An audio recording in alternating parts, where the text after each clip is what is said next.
Me ollaan mukana opetussuunnitelmien rakentamisessa ja antamassa mielipiteitä ja kannanottoja ihan täältä arjesta, yrityksen maailmasta.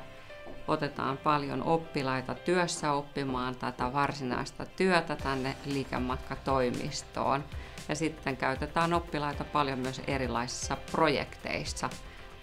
Me saadaan helmeläisistä erittäin hyvä kuva, kun tehdään niin monella tavalla yhteistyötä jo siinä opiskeluvaiheessa. Eli ollaan siellä opetussuunnitelmavaiheessa mukana, meillä ollaan työssä oppimassa ja ollaan mukana projekteissa. Eli nähdään, kuinka kukin oppilas selviytyy niistä arjen tilanteista, osaa palvella asiakkaan, hallitsee työvälineet, on ystävällinen ja kekseliäs. Eli sen takia meistä on ollut aina helppoa ja hienoa valita tänne myöskin ihan töihin oppilaita sitten valmistuneiden joukosta, koska saamme heistä jo niin varsin hyvän kuvan näissä eri foorumeissa.